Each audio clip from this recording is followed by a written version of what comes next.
The Signal Oil Program, The Whistler.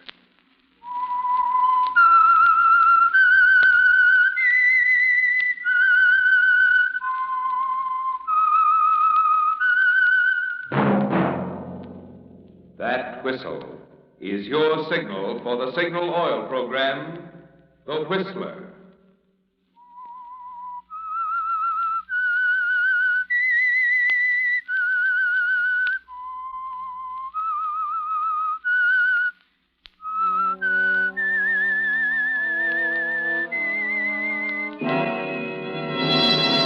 I am the Whistler, and I know many things, for I walk by night.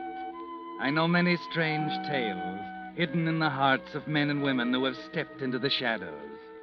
Yes, I know the nameless terrors of which they dare not speak.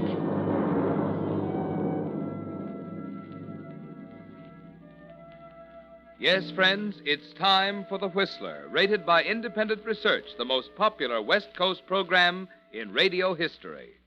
And remember, let every traffic signal remind you, with new Signal gasoline, you do go farther than ever.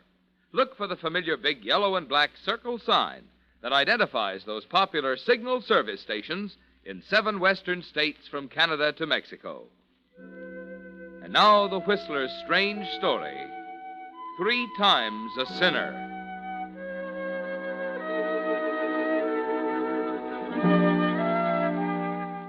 Lydia Hunter stood alone in the kitchen, watching the coffee bubble in the electric percolator. She knew Gerald would want his coffee when it was over. He always did when anything excited him. And she reasoned quite correctly that nothing excites a man more than being told by his doctor that he's going to die. The attack had come in the early evening, while Gerald was seated at the organ playing a Bach fugue. The music had suddenly stopped. She'd run from the library into the study to find him unconscious on the floor. She'd called Dr. Farmer, and then had made Gerald as comfortable as possible until the doctor arrived. Everything Gerald could expect from his dutiful wife. She stared down at the coffee bubbling in the glass top of the percolator, waiting. Then... that was just like him. The examination was over, and he was back at the organ again. She filled his coffee cup and hurried to the study. Ah! There you are, Lydia. Just in time to celebrate Dr. Farmer's prophecy of my death. Oh, and coffee. My obedient wife is bringing me my coffee. No coffee for me, thanks, Lydia. I must be going now. But it's raining, Doctor. You see, Richard, I've implied to my wife that I'm dying, and she immediately goes into a report of prevailing weather conditions. Tell me, Doctor, is Gerald just being dramatic, or is there something seriously wrong? Gerald is a sick man, Lydia. And I don't recommend too much of that coffee. Oh, nonsense. Coffee's my mainstay. Then it's true. Oh, Gerald. Oh, Gerald. Oh, come, Lydia. Dry those crocodile tears. They stain your makeup. Furthermore, you know you're deliriously happy. Why, just think. I can slip off at any moment now. Don't talk like that, Gerald. It may take years, old man, if you take things easy. Cut out drinking and smoking entirely, of course. Well, I've got to be running along now. I'll see you to the door, Doctor. Well, really, Lydia? Don't you think you can find it after all these months? We don't keep changing it around, you know. Good night, Gerald. Remember, you have as many years as you want. It's up to you. Of course, Doctor. It really is serious, Richard. Nothing to be alarmed about. No vigorous schedule or anything like that, though. He can't bear a quiet routine. He'll have to, poor beggar. You sound sorry for him. I am. And I wish you could make your pity sound more convincing, Lydia. Oh, he never believes me anyway. He's always been like that. Look at the rain. Yes. When am I going to see you again? Soon. That's all? Just soon? He's suspicious enough as it is. He's bitter and hurt. You've disappointed him as a wife, perhaps through no fault of your own, but he is disappointed and bitter. Oh. That can make a man unscrupulous, so be careful. I don't understand. I won't say any more, Lydia. Just be careful and be honest with him. Take good care of him. He needs you, and you owe it to him. Good night. Good night, Richard. Richard, Yes? I love you. Oh, Yes, Mrs. Hunter? I didn't know you were here, Martha. Were you going? Mr. Hunter told me I might go, ma'am. Well, I'd rather you stayed a while. Made him say that. I don't know, ma'am. I'd better see him. Well, Lydia, that was a long farewell. Why did you tell Martha to leave for the night? Is it difficult for you to understand that I might like to be alone with you? But surely Martha has a perceptive eye and a very sharp ear, Lydia. You'd be shocked at the things she knows. Interesting creature, Martha. She has a sort of feudal loyalty to the master of the house. You haven't drunk your coffee, Gerald. Lydia, since you and I are not even friends any longer, would you consent to a divorce? Leave you now. After Richard's diagnosis tonight? That was important to you, wasn't it? Why, of course. It was important because now you know that soon, perhaps even tonight, you'll be a wealthy widow, free to marry again. Gerald, must we go on talking like this? No, not at all, my dear. But I know that you're awaiting my death. Oh. That makes me feel as though I were loitering. I don't want to borrow time, a few weeks, a few months. I don't want to borrow your affection, kisses you don't mean, a few soft words of phony solicitude. Oh, really, Gerald? I don't see why I have to I don't stand want here to and listen. borrow anything, my dear. And I have a way. Gerald, where did you get that bottle? It's marked poison. Yes, quite a coincidence. It is poison. What are you going to do? You mean, what have I already done? As you see, there's precisely half a bottle. While you're gone, I pour the other half in my coffee. I'll never taste it. It's supposed to be like adding sugar. All I have to do is lift it to my lips like this, and... I was hoping you'd stop me. You realize what will happen if I drink this, yet you stand there watching, letting your little dreams multiply. Well, I won't disappoint you, my dear. I shall drink it. Like that. And sail off happily on a requiem of Bach. Yes, a requiem, Lydia. Appropriate for the occasion. Tested in the crucible of time.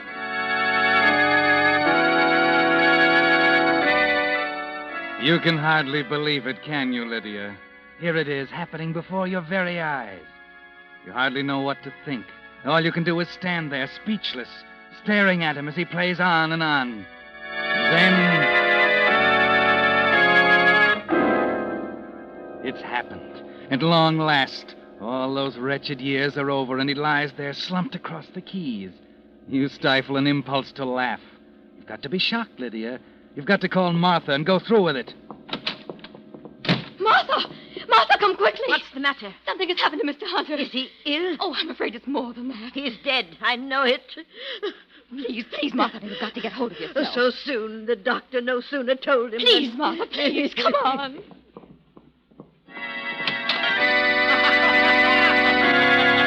Gerald! Mr. Hunter! Oh, Mr. Hunter! Oh, here they are. My servant and my bride. My servant weeps bitter tears over my corpse, but my wife, oh, hers have been lost.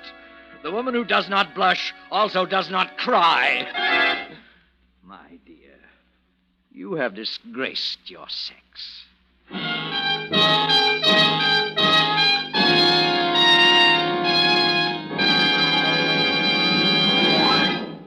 With the prologue of 3 Times a Sinner, the Signal Oil Company brings you another strange tale by The Whistler. Today being April 1st, I'd like to bring you this timely warning. April showers bring May flowers, but they also bring accidents. Here's what I mean. Of the deaths caused by autos, 1 out of 5 occur when roads are wet or slippery. 1 out of 5 when drivers' vision is obscured. Fortunately, precautions can be taken to help prevent these 2 types of accidents. For instance, tires that are worn smooth tend to skid more readily. But a deep, heavy retread job, the kind Signal gasoline dealers are prepared to give your tires, will restore their grip on the road, help you stop more quickly. And if a worn windshield wiper is leaving streaks across your vision, Signal gasoline dealers will install a fine new Rainmaster blade while you wait. So next time you're at your neighborhood Signal gasoline dealers, have your tire tread and your windshield wiper checked. You'll feel a lot better knowing your car is prepared for any kind of weather. And it may help save a life, possibly your own. And now back to the Whistler.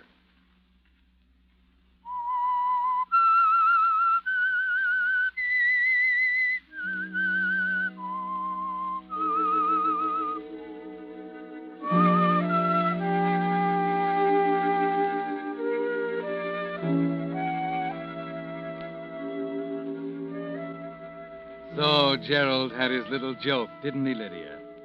Watching you out of the corner of his eye as he slowly raised the cup of coffee to his lips, putting it down for a moment to tantalize you a little more, raising it again, chuckling to himself when you couldn't keep the eagerness from showing in your face.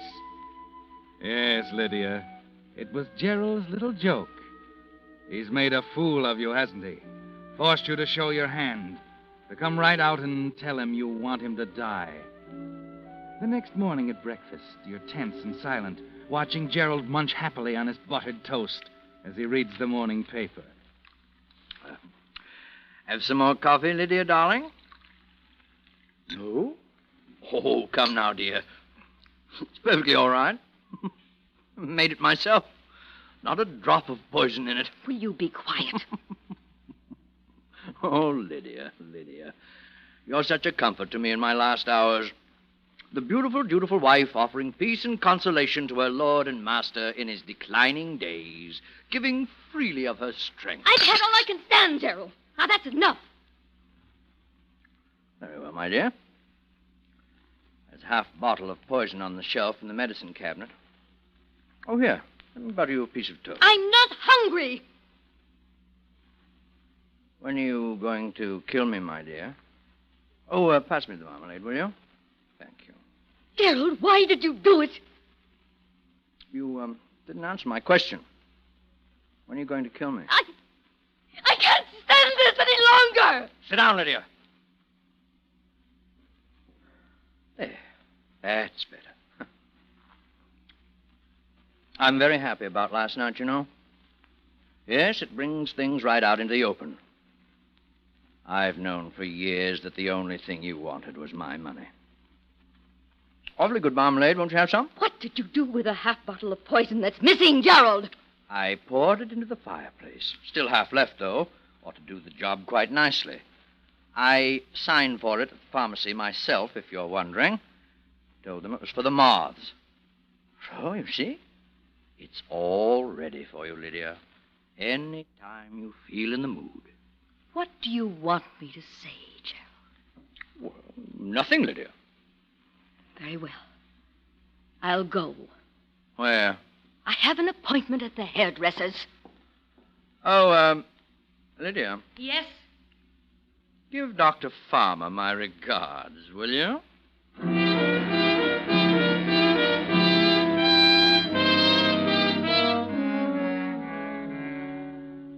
Gerald was tempting you, Lydia. But why, Richard? I don't see... By pretending to be dead, he gave you 5 minutes of being a widow. He wanted you to enjoy that feeling. At the same time, he's shown you how simple it would be to kill him. Practically put poison in your hands. Now he wants you to kill him with it. He wants to die, don't you see? No, I don't. It's very simple. He wants that death on your hands, so you'll die with him. Oh, I can't believe that. Not even of him. You'll hang on until you're desperate. But be careful. Don't let him trick you into it. Into what, Richard? Murder, darling. Murder.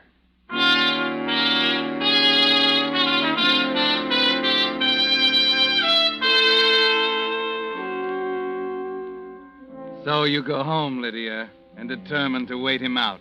He can't last long. There's no point in thinking about it anymore. Time will take care of everything. Get your mind off it, Lydia. Don't think about it anymore. Murder. Murder, darling. Murder. The words keep coming back like the thought of a new toy to a child. And you can't surrender like a child and turn to thoughts of other new toys. Murder is the only toy you want, isn't it, Lydia? As the days pass, it keeps returning unconsciously. The bottle on the shelf in the medicine cabinet, half full, bought in Gerald's name, flaunting its power at you every day. Murder, darling. Murder. And finally, the night comes when you can't resist it any longer. You go into the medicine cabinet and take the bottle, hold it tightly in the palm of your hand, and walk back into the kitchen. When the coffee's done, you pour a cup and add the contents of the dark little bottle. No sugar, Lydia. Gerald has told you the poison is sweet. Now, a little cream. That's it. You're ready now. The bottle is in your pocket, empty. You're ready for Gerald playing on the organ in the library.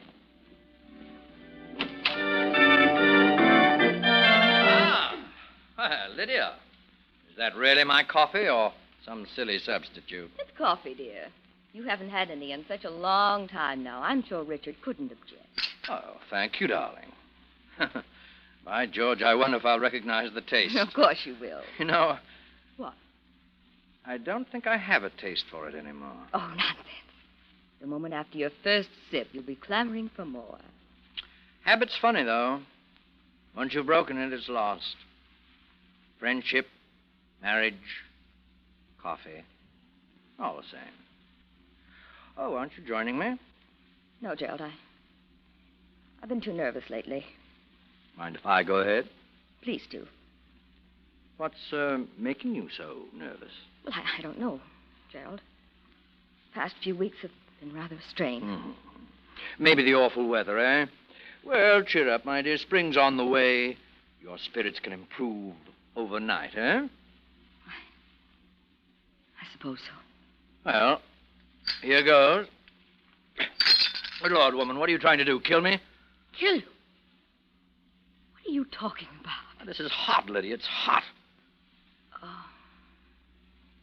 Shall I cool it down for you? No, no.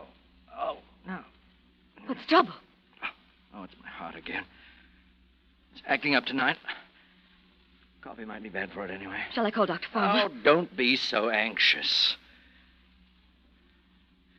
I just better let this cool for a while.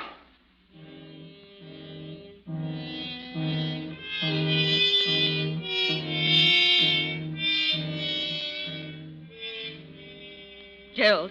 Huh? Your coffee's getting cold. Oh, yes. I forgot all about it. I say, Now, what is it? this is sweet. You sure you haven't put too much sugar in it? It's just your imagination. I suppose. That does taste good. Now, my dear. Yes? You may put the empty bottle on the organ. What? That will make it look like suicide. If they don't find the bottle by my side, you'll be suspected of murder. Go on, put the bottle on the organ. I'm going to play for a while as I wait for it. So you know. And you're not at all embarrassed. Not the faintest sign of a womanly blush. You're the worst kind of sinner there is, a deliberate one. You sinned when you married me for my money. You sinned when I tried to commit suicide and you didn't attempt to stop me. And now you've sinned again because you've tried to kill me. Do you honestly think, my dear, that anyone 3 times a sinner can escape punishment? In a few moments, you'll be dead, Gerald. Perhaps. What do you mean? The sweetness of the coffee betrayed you, my dear. I knew when I first tasted it, it was poison. But you drank it anyway. It is suicide, Gerald. You knew all the time. Oh, you foolish woman. Did you think that was poison I'd left so conveniently in the medicine chest? Well, of course I did. Martha emptied the bottle weeks ago. I told her to replace the contents with syrup to see if you'd chance another attempt on my life. Well, you came through very nicely, my dear.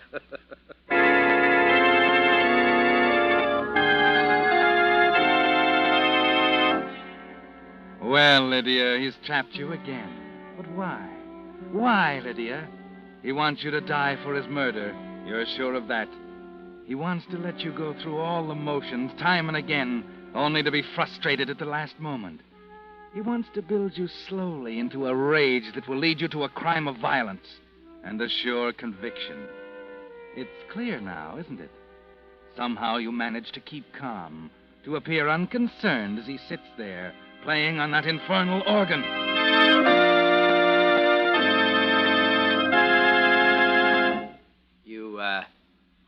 You don't look disappointed, Lydia. Why? Why aren't you disappointed? A minute ago, you thought I was going to die. Now, I tell you that I'm not. You aren't disappointed. Why? Why aren't you disappointed? That smile, Lydia, why are you smiling?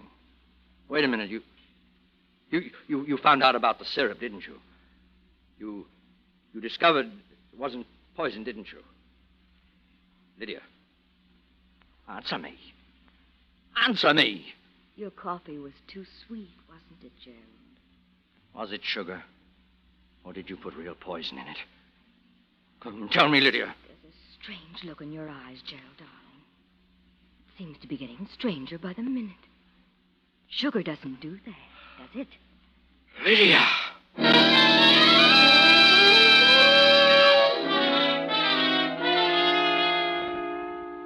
You're taking a new tack, aren't you, Lydia? There's no poison in the cup, but there's a new, deadlier one that you hadn't counted on until now. The poisonous power of suggestion.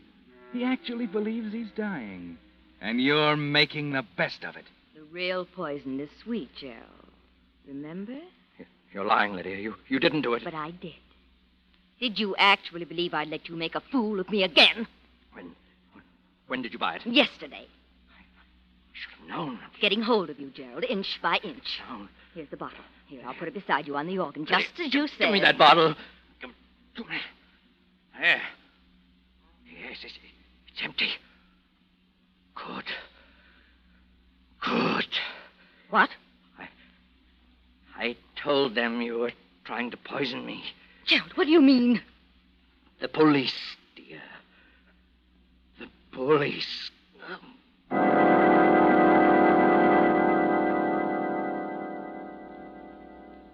Well, Lydia, for once you're a step ahead of him.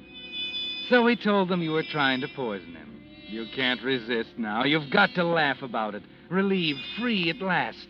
Gerald slumped over the organ keyboard, dead. It's so much simpler now. Death of a stroke.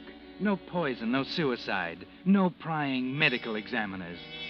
Just one thing, Lydia. The bottle. That would cause suspicion, wouldn't it? When there's nothing to be suspicious about.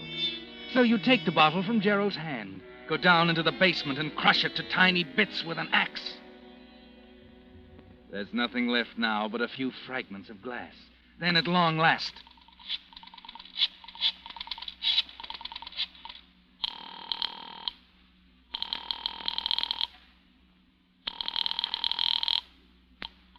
Yes? Richard. Richard, darling. Lydia, what's up? You must come at once, dear. Gerald is dead. When? 10 minutes ago. Lydia, you didn't... Of course I didn't. He died of a stroke, Richard. Oh, you must come at once. I'll be right over. Good. And Richard, Yes? I love you.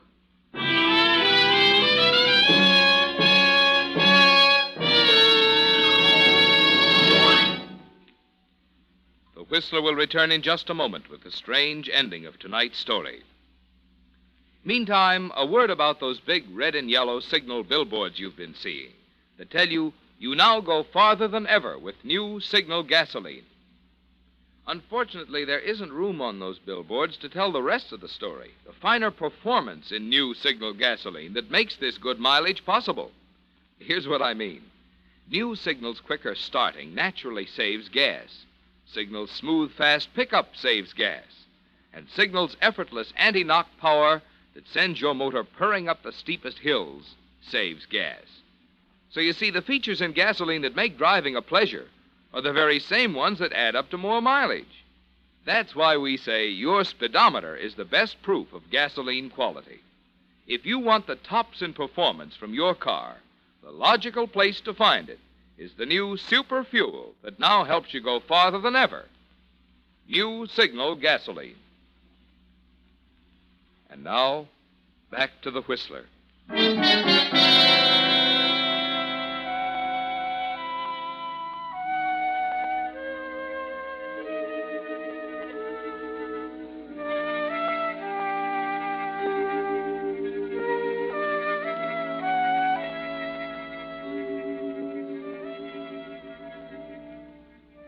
Well, Lydia, it's over, and you're free at last. For the first time since you and Gerald were married, you're genuinely happy. You want to shout it from the housetops. Tell the world that Gerald is dead and you're free. That all his cruel cunning and practical jokes got him nowhere. That the trap didn't work. You almost wished Gerald were alive for a moment, just so you could tell him. But instead, you must sit quietly in the living room in your black dress and wait for Richard Farmer to finish the examination. What a day. I can imagine. We'll have a drink in a moment. I could use one. Are you finished? Yes. Simple deaths can be just as troublesome as suicides and murders, you know. I can imagine. Lydia. Yes? Lydia, has it occurred to you that Gerald might not have died from a stroke? Of course not. Why? He might have committed suicide. Why, that's impossible. I was with him all last night.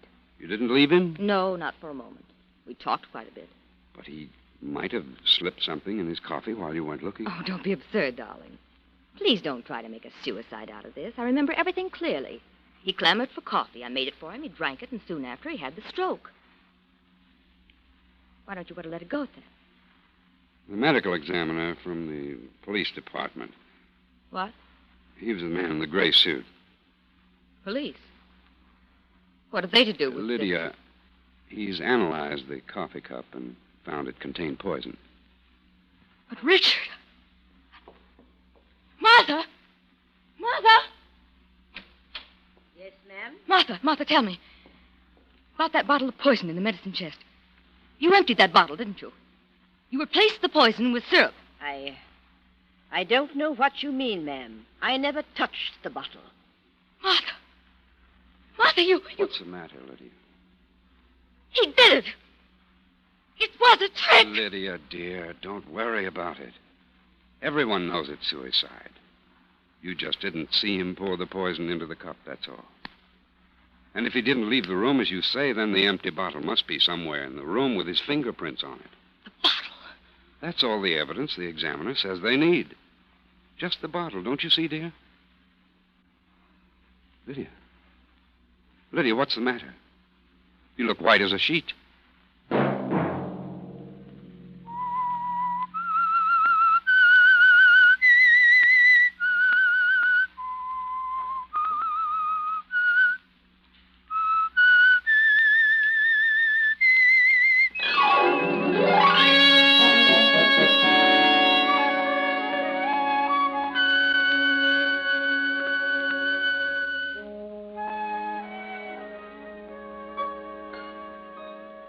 Next Monday at 9 o'clock, The Whistler will bring you another strange tale. The Whistler is broadcast for your entertainment by the marketers of Signal gasoline and motor oil and fine quality automotive accessories, and by your neighborhood Signal dealer. This program, produced by Gordon Hughes with tonight's story by Robert S. Brody, music by Wilbur Hatch, is transmitted to our troops overseas by the Armed Forces Radio Service.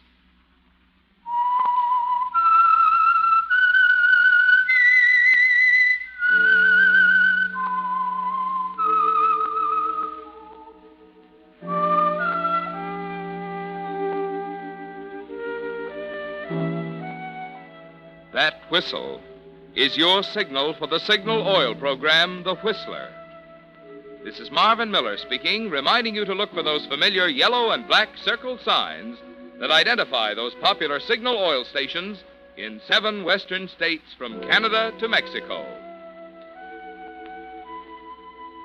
This is CBS, the Columbia Broadcasting System.